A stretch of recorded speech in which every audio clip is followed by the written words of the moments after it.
Let's face it, business technology is frustrating and complex. So how do you make sure it works for your team? To make IT right, start the discussion at go-domain.com.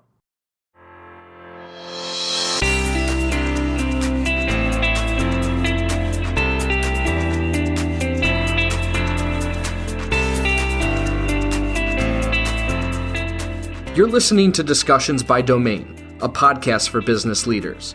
Our discussions may be with people you've probably heard of before, but the majority of our guests are in the trenches, professionals like you and I, with the same challenges and struggles of keeping up in the Northeast. They're implementing strategies, overcoming hurdles. They're leading the fastest growing businesses in our region. My name is Anthony DeGraw, Director of Partnerships at Domain Computer Services, and the host of this show. When I'm not talking with business leaders, you'll hear stories from behind the scenes of Domain and the ups and downs of our own growth journey, as we intend to take over the world. Just kidding. Well, maybe.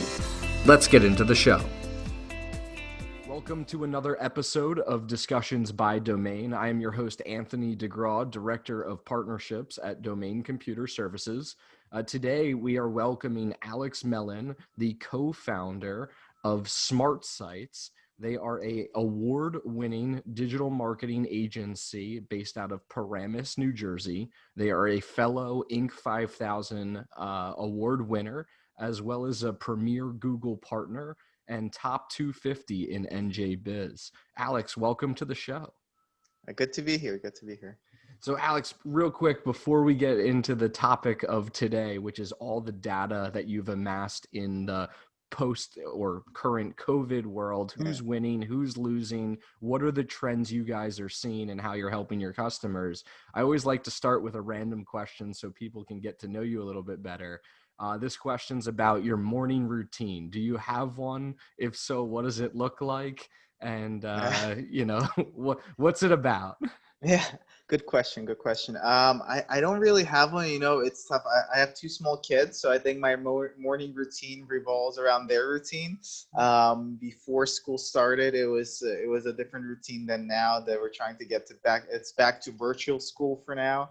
And in a week and a half, it's supposed to switch again and be in-person school. So it's all, my routine is all controlled by their routine for the time being. Agreed. That's exactly what mine sounds like, with two little ones running around and remote learning and whatnot. It changes constantly is what I like to say. Awesome. So Alex is going to jump into a presentation that he has done just 5 days ago on industry winners and losers in a post-COVID world. He has a ton of data that he's amassed, and I think it's going to be very valuable for our audience to understand what people are doing. And it's actually funny that there's a book out there, and I'm forgetting the name off the top of my head, but I think it's called Everybody Lies. And it's a book about Google search trends, and people will say they're doing one thing, but then when you look at what people are actually searching and doing in the online world, it shows something completely different. So Alex is going to run us through this presentation. He's going to share his screen, and hopefully we can share this with everybody afterwards too. So Alex, I'm going to let you take this away. Yep. Give me 1 second. Launch this, and then we'll go back to Zoom. Share screen. There it is. Cool. I think that worked, right? Perfect. Cool. So, click to go. I won't go through the first stuff. That's a presentation I did for NamesCon just a couple of days ago. NamesCon is an interesting conference. It's a domaining conference, so it's people who really invest in domains, and it's almost like real estate. People buy it, hold it, sell it, lease it. But for them, all of this was super important because for domain investing, they really want to be Go up the slide.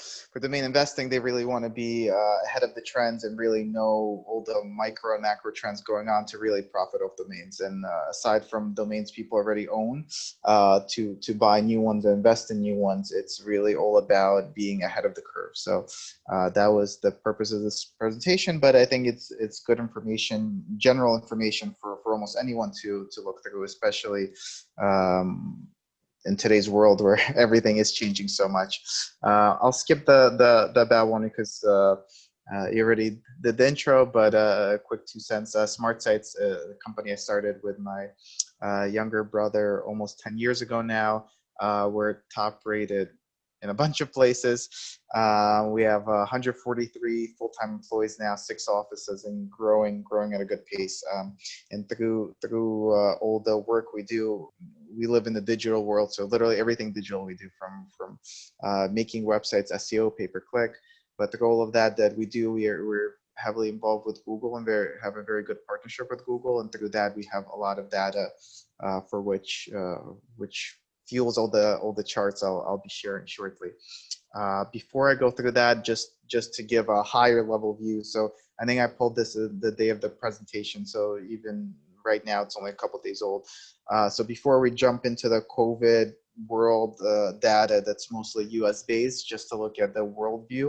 So in the US, we're almost kind of coming out of it. Obviously, you don't know, there'll be a surge, a second wave, all of that, but generally speaking, we're at the tail end of the big explosion, and it's coming down. Some other countries, not so much. You could see there at the bottom in pink, the European Union, for example, has actually been going up. India has been going up at a crazy pace. So all this data will be mostly US based. We just want to be cognizant that every country is in a different place with COVID right now. So we just want to frame that correctly. Exactly. Cool. Even the US, so again, all the data will be US based, but even looking at the US, this is pulled also a couple days ago. In dark blue are the states that are reopened. In light blue are the ones that are reopening. For example, like New York, I think indoor dining is going to be allowed end of this month. So it's in the process of reopening.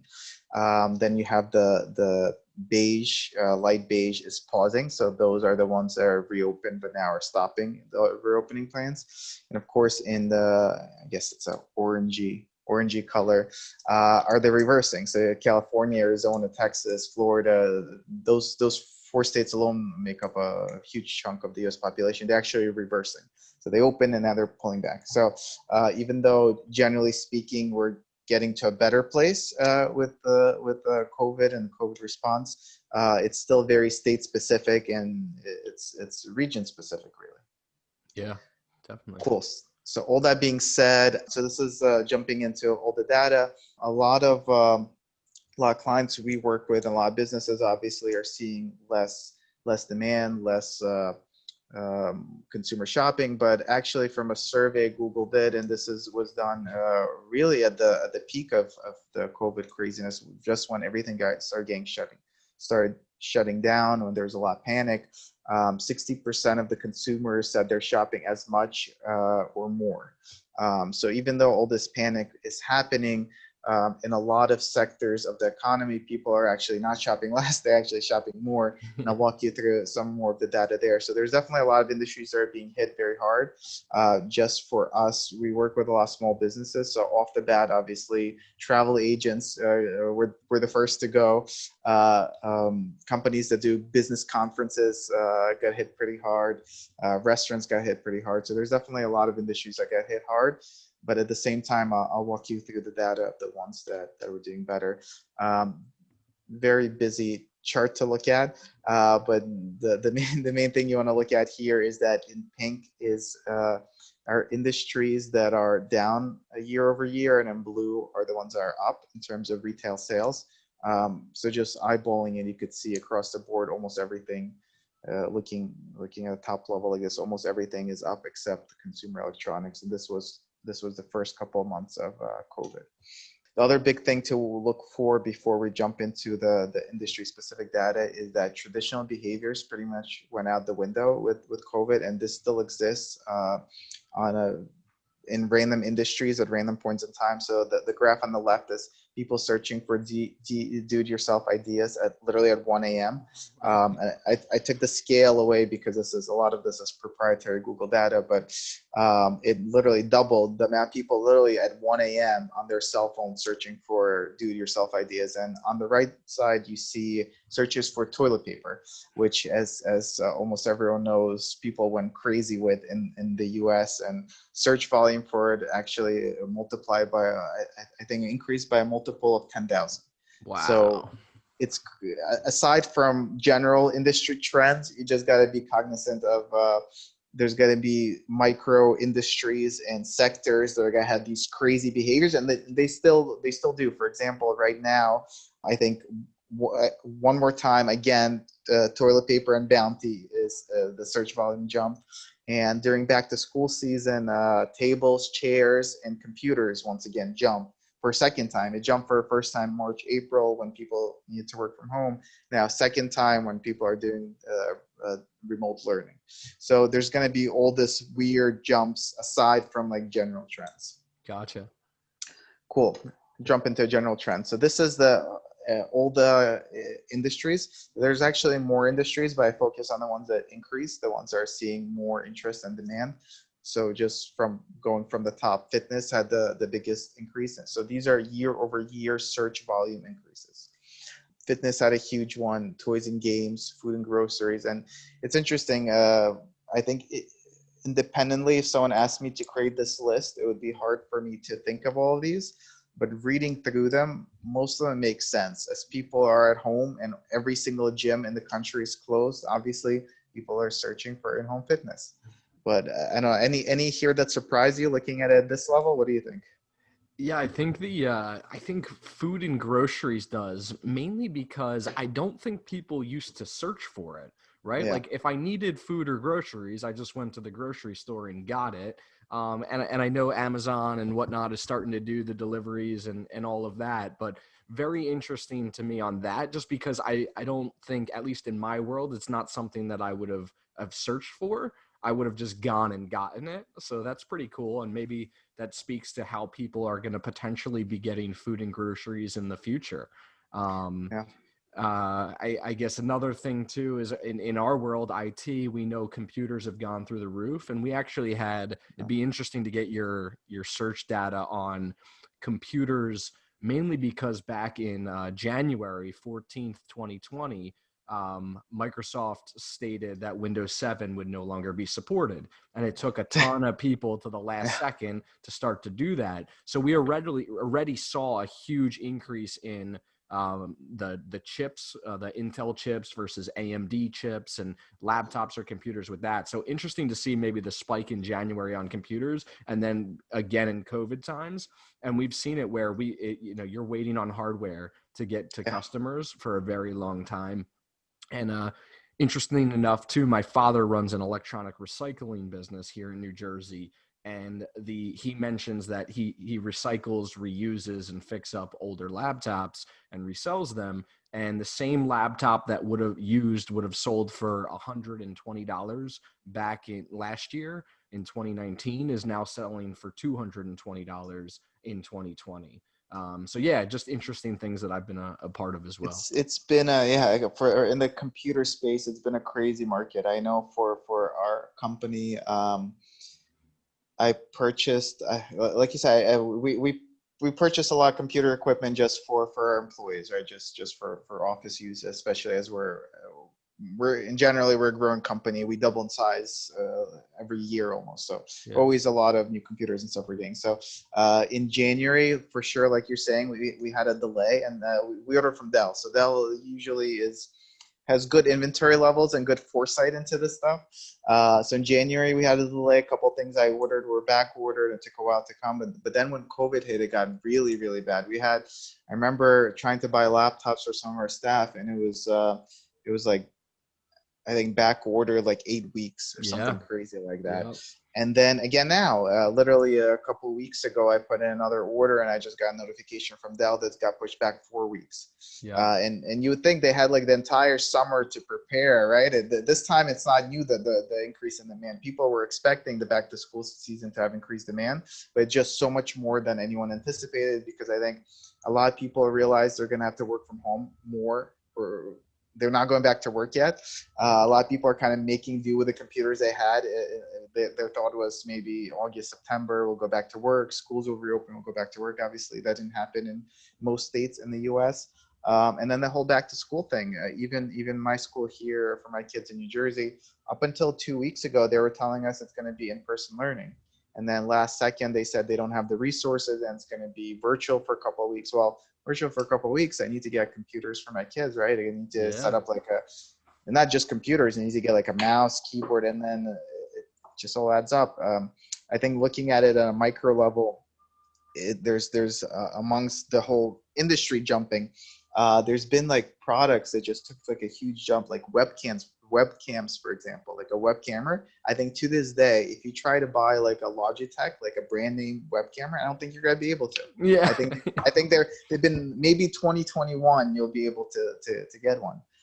It's been crazy. It's been Yeah, I crazy. completely agree. And we're seeing all of those same trends here too. The one that makes me the most hopeful on here is fitness. And I Jump into hope, that. whether, people, whether it's people for the first time getting into it, or it's people that have been going to gyms and they've been closing up. But I'm really hopeful that, what I'm concerned about in America specifically is I already think there was some sort of a mental health Yeah. crisis. We were starting to come to the fruition of understanding anxiety, depression, and whatnot.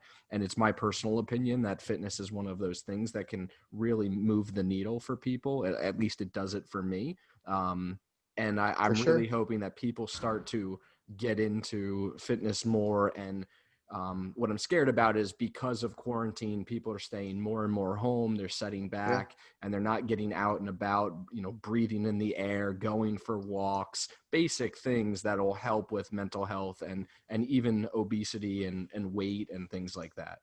Yeah, I agree with you 100%. I think to some extent the last couple of months, luckily, have been spring and summer, so it hasn't been as bad in a lot of places. Obviously, New York City is tougher to go out for a walk and things like that, but generally speaking, with nicer weather, it hasn't been as bad. But now, as we roll into the fall and winter, I think there's going to be a lot more of those issues, and it's just tough. With everyone being secluded, people are used to social interactions, right? Yeah. Just completely take that away from them. And then on top of it, it's going to be cold outside. No one's going to go out. I think for sure it's going to be tough. So this is the breakdown for fitness. So quarantining at home, Americans are setting up make home gyms, which makes sense. Toys and games is interesting. So toys and games, not only is it up a good amount year over year as people search for games to do with their kids as they're staying at home more, you could see the spikes on the weekends, which is interesting. So people obviously aren't planning enough into the future. Literally on Saturday, they're like, crap, I wish I had a board game to play with my kids. And that's when they're searching in, literally when they want to do it. But yeah, that it's been up across the board. Party games, board games, video games, and VR is also, VR has been kind of slowing down a little bit, but now it's picking up again. Yeah, Alex, anything on your kids specifically that you guys started to get into that maybe you wouldn't have gotten into prior to COVID? Oh, geez, it's been tough. So it's we've bought them a lot more. So my kids are 5 and 6, about to be 6 and 7 in a year. We got them a lot more just puzzles and games and stuff, just things to do, just from them sitting at home. But on top of that, they used to do a lot of activities. They do like gymnastics and dance, and not having that has been tough.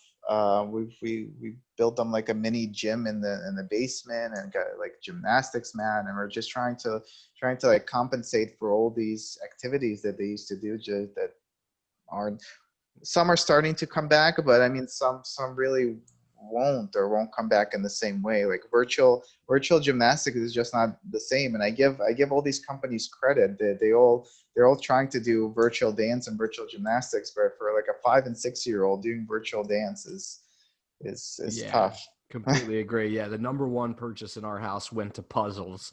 Yes. Everybody Yeah. started. We got puzzles based on Adrian, and actually, my wife really, she's like, I used to do puzzles all the time, and we haven't done them, and now she's getting a lot really into them.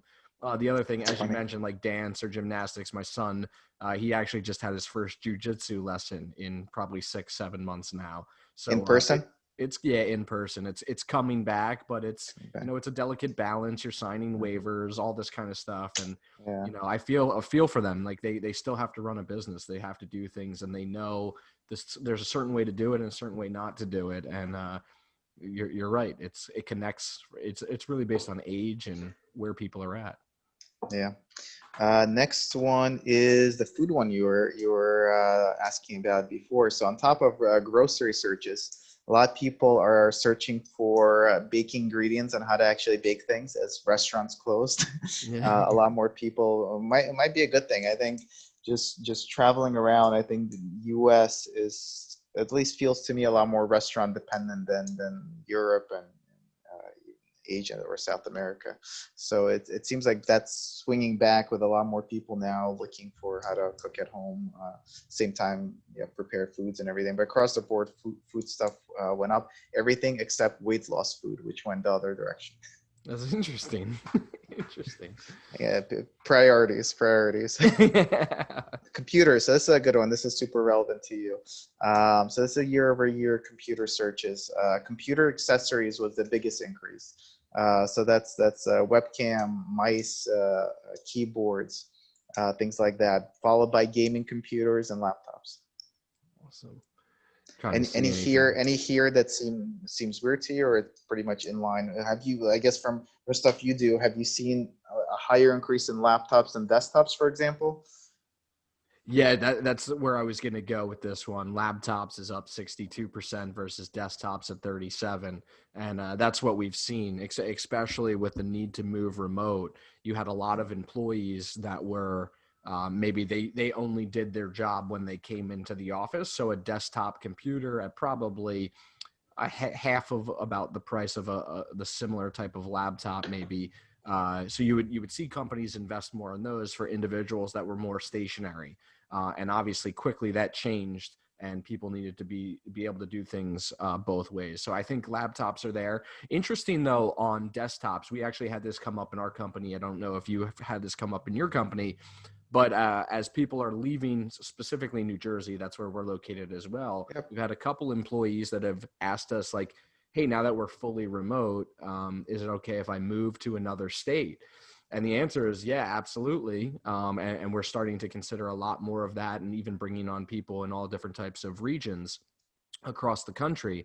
But one of those things came up for us is, like, instead of getting this individual laptop and maybe moving from working at home to also coming to the office on a varied schedule, now they're going to be in another state and they're just going to be in one location. Maybe now we can invest in a desktop computer setup because it's not going to be moving all over the place. So I think Yeah. laptops for people that are moving around a lot is still going to be the primary, but it'll be Yeah. interesting to see if desktops come around as people become more stationary. Yeah, no, very good point. We haven't had employees in our local employees ask to move, although that might very well come. But we've started hiring more employees in different states where we don't physically have an office. For Yeah. example, they'll always remain a work from home type of employee. But even in those cases, you know what, I've considered desktops, but it's a lot harder to ship back and forth. And Yeah, then totally. monitors involved and stuff like that. But for sure, at some point, people become more stationary. Right now, it's everyone's focused on having the mobility. Yeah, and I don't know if it was included in this search, but another interesting thing would be the cloud.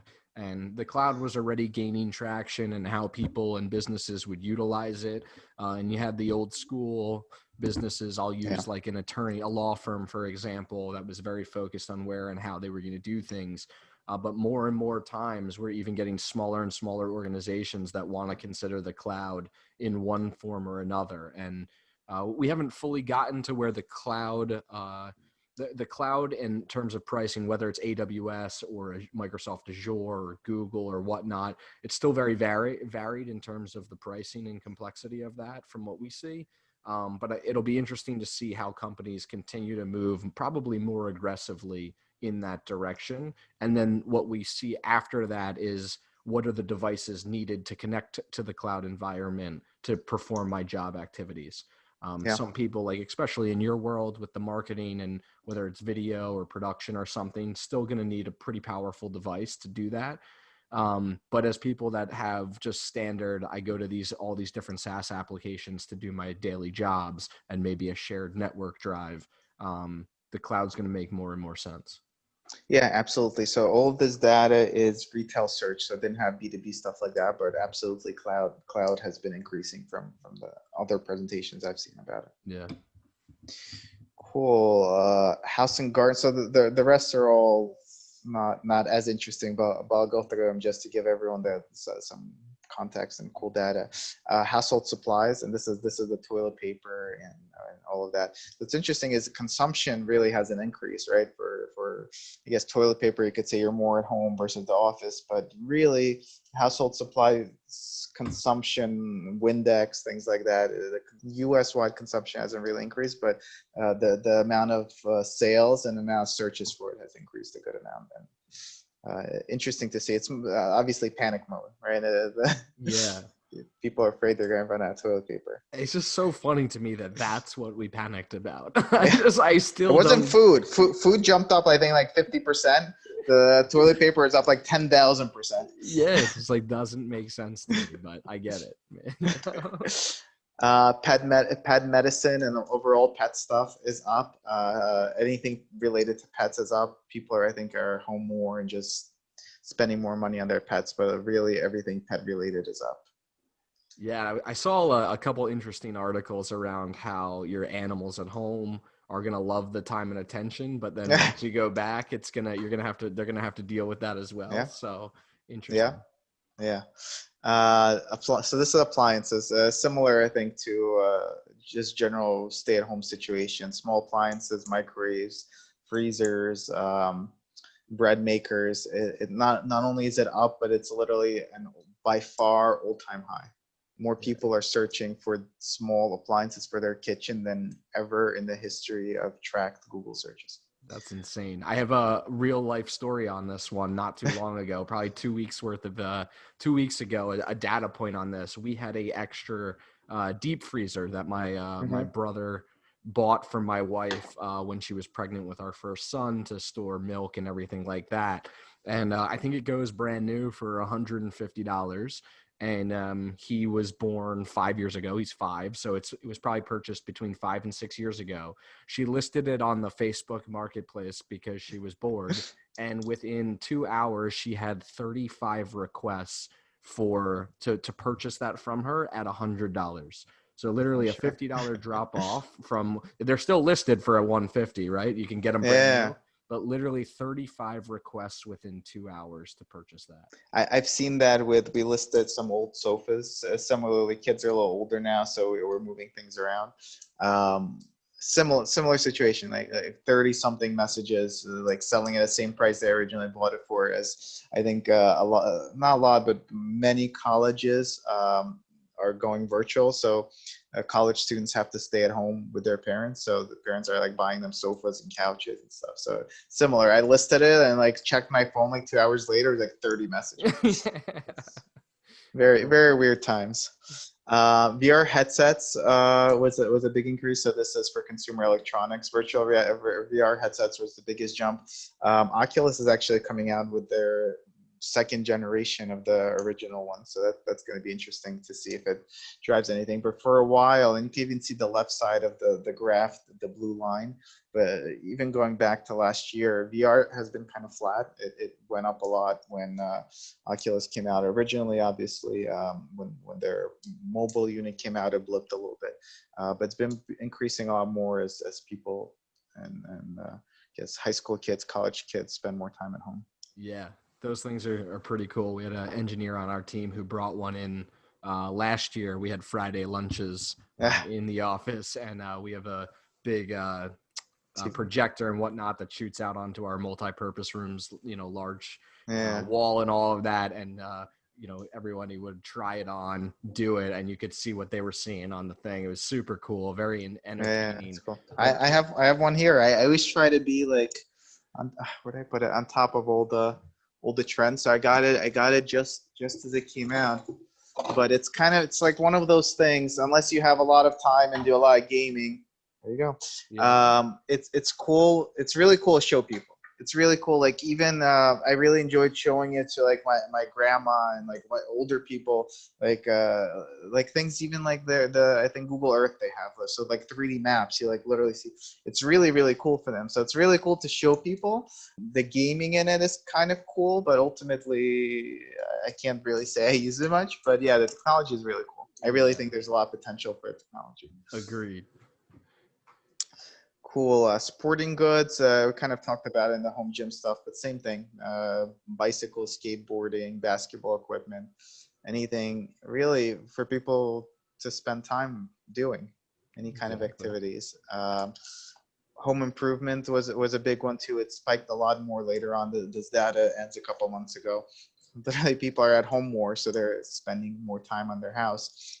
Even we're trying to do some improvements on our house here as well. All the contractors are like booked out like 6 months in, so Yeah.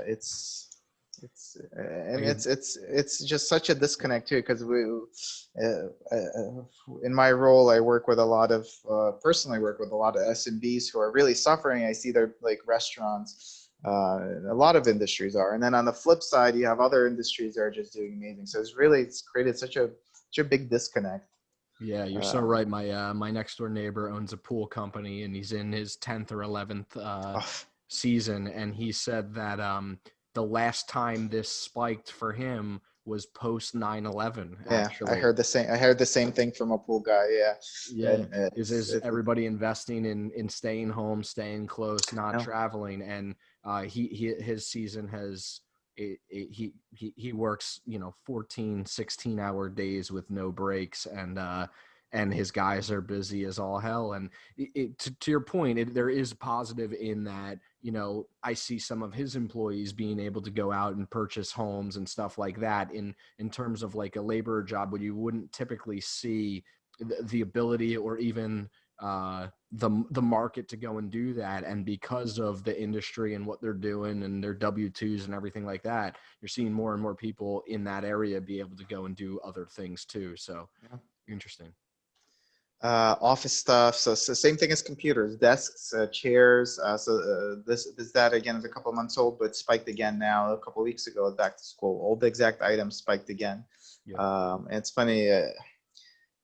You almost think people would have foresight to buy this for their kids going into the school year earlier, but in situations like mine, which I'm sure a lot of people are in, it was supposed to be in-person school. So we didn't even think about that. We're going to need 2 desks, right? 2 chairs, all this stuff until the last second. And then trying to buy a desk right now, even companies that are known to stock inventory very well, like IKEA, if you go to their website and try to look up desks right now, every single thing is sold out in every single store. So it's interesting that such huge spikes that are happening.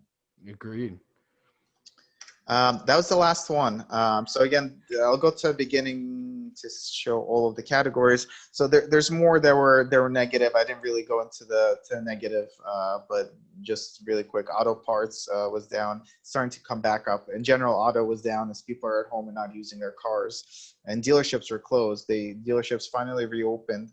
Sales actually went up really well. Now the problems dealerships have is they have no inventory because Okay. a lot of the factories were closed for COVID, and then the European factories closed in the summer. So they're having their own issues. So auto parts is back up now, but still down is jewelry, footwear, apparel, and accessories, which kind of makes sense with people home and not going out as much. They're reprioritizing from jewelry purchases to toilet paper purchases. So Alex, I wanted to ask you about the trend in your own company about Yeah. companies focusing really on their digital experience, starting with their website, going to paid advertisements, and grabbing, if they're in these industries, a portion of that, kind of making that transition. Say they were an older school, let's call it like bicycle shop, and then going to, or at least trying to get to a more where they didn't really maybe need to focus on their digital presence. And then have you seen any spikes in organizations like that or companies like that where all of a sudden it's, I need a better website. I need it to be mobile friendly. I need to have the people be able to book appointments or give me a call or find me on Google or even purchase something through my website, which they were never able to do, but I've had to transition to that. What overall over the last 6 months, what have you seen there? Yeah, so very good question. So we've seen some of that, but not as not as much as you think.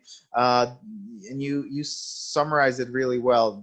I think all of those kind of feelings and requests are gonna come down the pipeline. I think generally speaking, if we weren't already heading towards a digitally focused country and world, this will nudge it more so in that direction. And because of that, as a company, during all of this, we didn't lay off any employees. We still have, or we're increased employees. I think we started pre-COVID at 135. Now we have 143. Even though we lost money for a lot of months, March, April, May, we lost tons of money. And the idea is that we're really investing in the future, where I think, like you said, more and more companies are going to realize that you really have to have a digital presence in this day and age. Give you an example. We have a local butcher who literally just a butcher store, and there's not a lot of those left. Yeah. But you go in there and you buy like your steak and stuff, right? He wasn't really allowed to sell, or first of all, people weren't allowed inside for a long time. So he had to pivot, and he started doing local deliveries. No online ordering, nothing. Literally on his website was just a menu. You would call him up. If he was by his phone, he would pick up, and then he would drive to your house and drop it off. But even businesses like that are going to pivot now into digital. They understand the importance of it. Even if there's a vaccine and everyone gets a vaccine and everything reopens, I think a lot of these places will realize that they really need to have a website. They really need to be doing online marketing. I think a lot of stores that were traditionally in malls and didn't even have a website, now with mall traffic and down, even if things reopen, mall traffic is going to be down, foot traffic. So I think generally speaking, in the long term, I think it showed to people how important it is to have a digital presence and to be able to not purely rely on foot traffic in retail. E-commerce in general is doing really, really well, as you could see probably looking at Amazon stock and their sales figures. The only thing I'll add is all of this is not immediate. I think generally speaking, a lot of businesses are still suffering financially. So like the bicycle shop you gave it as an example, even if he realizes that he should make a website and start doing online marketing, his business is probably down 50-75% year over year now. So he's not going to be making huge investments. So I think in the long term, for sure, all of these places will be. Right now, everyone's kind of playing it by ear. I think in the past, where a lot more people would sign longer term commitments with us for a year, 2 years, 3 years. Now no one knows what's going to happen in 3 months. So yeah. All of those out, making huge website projects, like if you want a custom Magento website, e-commerce website with live market pricing and all this stuff, it's a huge financial commitment. It's a huge timeline. It's 6 to 9 months, maybe 6 to 12 months. People are very conservative now with all of that, A, because no one knows which way COVID's going, B, because of the election. So I think in a couple of months, this will all shake out and there will be a lot more demand. And because of that, we're literally staffing up to be ready for it. But for the time being, it's tough for small businesses, for the SMB guys, depending on the industry you're in, of course. But I would say probably close to 20% of our SMB clients have gone out of business. I wouldn't be surprised if another 20% follow suit in the next couple of months. And some of it's more voluntary, right? Someone ran a restaurant for 50 years. They're like, this is a good time to exit. Like, I'm done. In some cases, the industry just disappear, right? And if you're a travel agent for cruises, you're going to be out of a job for a little while now. Or if you do, I know a lot of companies who are involved with live events, whether ticketing, setting up the events, actually making the conferences. There's a whole industry around live events, and under live events, I would encompass music events, performances, or even like Broadway, right? Broadway shut down. So there's a lot of things that unfortunately are going to take a while to come back. But I think generally speaking, all of this will push the importance of digital. And at the very least, it will push a lot of traditional businesses, some who maybe have held out not doing digital because they're doing okay, some just because retail foot traffic is all they've ever known. But I think it'll push a lot of these businesses to realize that they really should diversify. And if you were a store that was traditionally just in malls and only got sales from retail foot traffic, first of all, now you're probably out of business. But looking forward, you really start thinking that you need to diversify how you do sales. So I think generally speaking, more and more will go digital. I think more and more people will focus on their website. People who have a website from 10 years ago will understand it's important to update it, right? Yeah. Marketing, I think, will become more important as well digitally, as obviously more and more people now spend their time on computers, cell phones. That was going up as it was, but now it's going up even more so. I think that all of that's going to become much more important. Awesome. Alex, thank you so much for your time, presenting all this data to us, giving us these trends from behind the scenes as a premier Google agency. And once again, congratulations on the Inc. 5000 for multiple years in a row now. Thank you, sir. Thank you. All right. See you, Alex. Thank you so much. To ensure that you never miss an episode, subscribe to the show in iTunes or your favorite podcast player. This guarantees that every episode will get delivered directly to your device. To help us get the word out, share with a friend, leave a review, and check out our discussions on the web at go-domain.com/podcast. Thank you so much for listening. Until next time.